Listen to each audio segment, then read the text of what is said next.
Gladiadores, Rodrigo, pão e circo. Sobre o que a gente vai falar nesse vídeo hoje? Nesse vídeo de hoje a gente vai discutir o curioso e também polêmico lazer romano. Então os romanos iam para a arena para ver barbaridades. Então você aí que ama um filme de terror onde as pessoas são despedaçadas, você tem que ver esse vídeo nosso. Eu sou Pedro Cortá, esse aí comigo é o Rodrigo e vai começar mais um Não Precisa Copiar.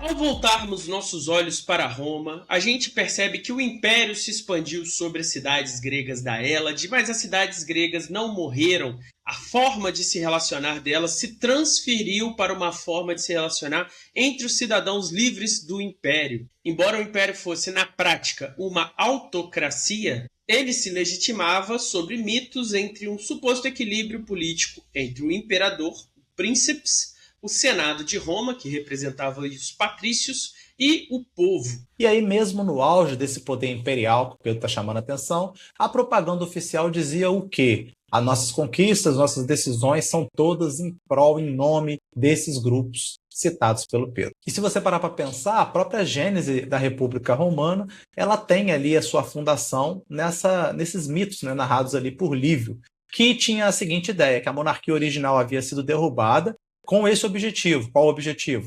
De criar uma constituição de direitos equilibrando essa elite senatorial e os homens livres, né, e o povo. Conforme a República Romana expandia suas fronteiras, ela levava consigo uma ideia, um conceito, que é o conceito de romanitas. E segundo Spraken, esse conceito é a definição do que significa realmente ser um verdadeiro homem romano. Ou seja, um cidadão livre, membro da classe dominante do Império, moldado pela guerra, pela disciplina e pelo voluntarismo cívico. E à medida que Roma se expandia da Turquia até a Espanha, essa definição do que é a Romanitas começou a incluir também o lazer.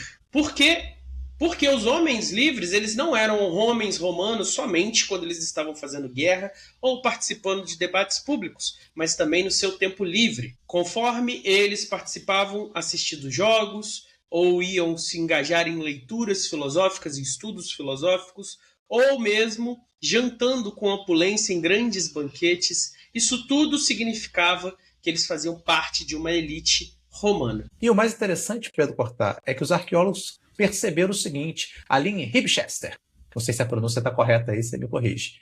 Na Inglaterra, eles encontraram, é um lugar extremamente frio, mas existiam casas de banho. Essas casas de banho tinham várias peças de jogo, tinham lugares para vinhos, mostrando que, mesmo nesses lugares que teoricamente não seria propício a esse tipo de lazer, o Império construiu esse lazer, porque o lazer era uma marca da cultura deste Império. E aí, com isso, a gente percebe, né, que essas casas de banho, esses espaços de lazer, eles eram públicos, né, e eles eram vitais para a organização dessa sociedade. Ainda que, não podemos esquecer jamais, que existia um corte, né, uma segregação total entre os gêneros e classes sociais para ocupar e participar desses espaços. Então, quem são essas figuras? Justamente as mulheres, óbvio, né, os pobres e os escravos. Então, eles tinham acesso limitado, muitas das vezes assentos restritos, né, tipo a segregação nível americano, né, que os negros tinham que sentar num lugar, os brancos em outro, então tinha essa característica, assentos, né, mais baratos ali nos jogos e horários específicos para os banhos. Obviamente você, um cidadão grego rico, não ia se misturar, né,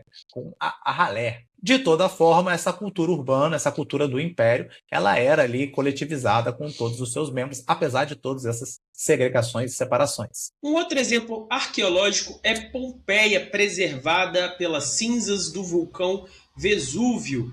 Observando as ruínas da cidade que um dia fez parte do Império, a gente consegue ver nas paredes, nos edifícios e nos pedaços de coisas que foram preservadas que a gente tem ali uma sociedade obcecada pela comida, pelos jogos, pela prostituição, e aqui a gente vai ver também eles, Rodrigo R. de Carvalho, os gladiadores. À medida que a República se expandiu e foi se tornando cada vez mais parecida com o Império, ainda que ela preservasse pro forma a ideia de uma república, né, já tinha ali na parte final muitas similaridades com o que viria a ser o Império, cada vez mais tornou-se na mão de grandes generais ou do próprio imperador a diversão uma ferramenta política de controle e manipulação das massas. Exatamente. Figuras como o JC, nesse momento não é o Jesus Cristo, é o Júlio César, já que a gente está falando de Roma, entenderam que isso, os espetáculos luxuosos, as corridas de biga,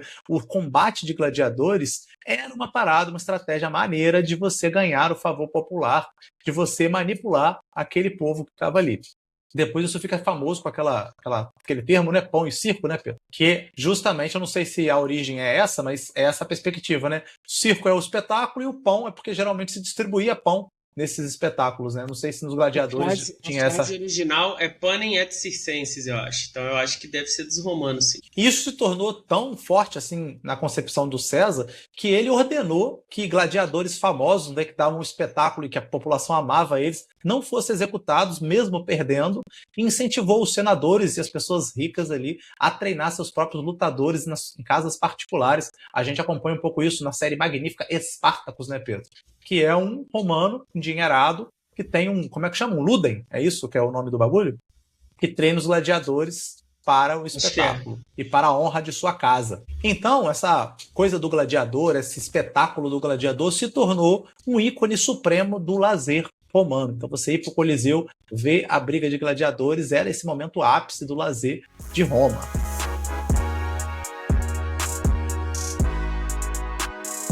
Se você gostou desse vídeo, você pode contribuir para que nós continuemos produzindo quando as nossas férias acabarem, colocando aí uma curtida no vídeo, deixando seu comentário e compartilhando com outras pessoas. Você também pode virar membro e conferir o conteúdo exclusivo para membros, incrível, fantástico, que Pedro Cortá está produzindo. Eu vou entrar na produção agora, né, com um videozinho. Vamos ver se eu dou sequência aí também aos vlogs insanos, peripatético. Eu tenho que inventar um outro nome para o meu vlog. Então, confere aí. Por que você não pode ser peripatético também? Quero fazer um nome diferente para me destacar.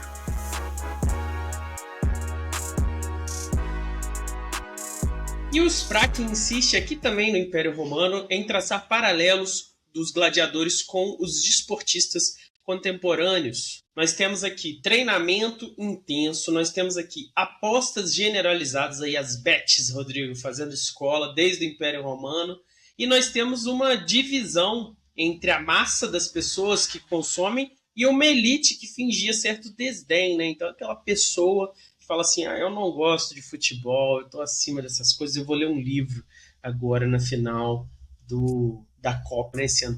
E aqui a gente volta mais uma vez aos filósofos, né? Então, pensadores como Sêneca viam com maus olhos esse tipo de espetáculo. Sêneca, na sua obra, por exemplo, descreve o horror da carnificina que acontecia nas arenas, né, de gladiadores, alertando que consumir esse tipo de espetáculo poderia, inclusive, corromper a alma das pessoas, que isso era um problema. Aquela noção de embrutecer o ser humano com esse tipo de lazer, né? Exatamente. E agora eu acho que é Sêneca também.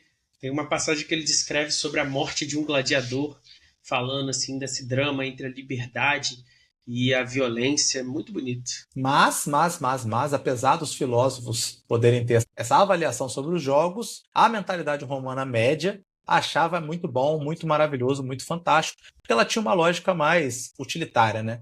Então, uma moral muito distinta da moral dos filósofos desse período. Então, executar prisioneiros ou inimigos capturados nos jogos era uma forma de você reafirmar a força de Roma, o poder de Roma, frente à fraqueza dos assim chamados bárbaros. O Spraque vai chamar a atenção para o fato de que a mentalidade, né, formada ali do cidadão grego, ele era moldada por um tipo de lógica na sua esfera privada da figura do pater familias, que é justamente essa autoridade absoluta de um membro da família, inclusive sobre o direito de vida e morte dos demais membros da família. Então, a ordem doméstica ela era muito rigidamente organizada, né, de uma maneira muito vertical, de cima para baixo. E aí essa concepção vaza da ordem doméstica para a ordem pública, para a esfera pública, e se projeta para fora nessa ideia do Estado como um grande pai supremo, como uma autoridade que também tem o direito de vida e morte sobre aqueles que ele rege. Dessa maneira, a violência pública se torna uma espécie de ritualização pedagógica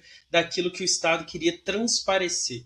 Ao exterminar bestas selvagens e inimigos do Estado romano que foram capturados, ele demonstrava graficamente, diretamente, a sua própria capacidade de subjugar a natureza e os inimigos do Estado. Então, para o cidadão romano, aquele sangue todo derramado não era simplesmente uma questão de entretenimento, mas uma prova cabal de que eles eram os vencedores, que eles estavam por cima da carne seca. Era uma prova vital, uma prova visual de que a lei e a organização romana, que a cultura romana eram superiores às demais culturas. Que mesmo a selvageria das bestas, o caos da natureza, a anarquia dos bárbaros, o espírito de luta ferrenha deles era insuficiente para enfrentar a organização, a disciplina e a virilidade dos romanos. E aí o Spraken vai concluir essa análise fazendo a seguinte provocação a nós, né, Pedro? E a vocês? Será que nós somos tão diferentes dos romanos assim? A gente não vai para o Coliseu, né, ver os gladiadores se matarem, mas a gente não celebra a violência do UFC, a gente não gosta, não ama aqueles filmes de terror como na minha infância, Massacre da Serra Elétrica, você viu esse, Pedro? Fantástico. A Casa de Cera. A Casa de Cera. Então, assim, o que é isso que ainda nos apaixona por essas violências terríveis? Será que a gente não guarda ainda esse elemento dos romanos? Então, o que a gente pode ver nesse nosso bloco? A relação dos romanos com o entretenimento era diversa. O Estado tinha uma visão sobre a coisa, as elites outras, os participantes outras e o povo ainda outra. Para o Estado era um instrumento de hegemonia, para os participantes uma chance de conseguir sua liberdade e de enriquecer. Para o povo uma fonte de diversão, mas também uma participação na sua cultura, o que tinha implicações políticas e sociais. Era ali naquele palco que se reunia a sua identidade, o seu ideal de masculinidade, o que era muito importante na dinâmica deles. Então, o consumo desses jogos não era simples entretenimento, tinham conceitos por trás deles que faziam toda a dinâmica ser bem diferente.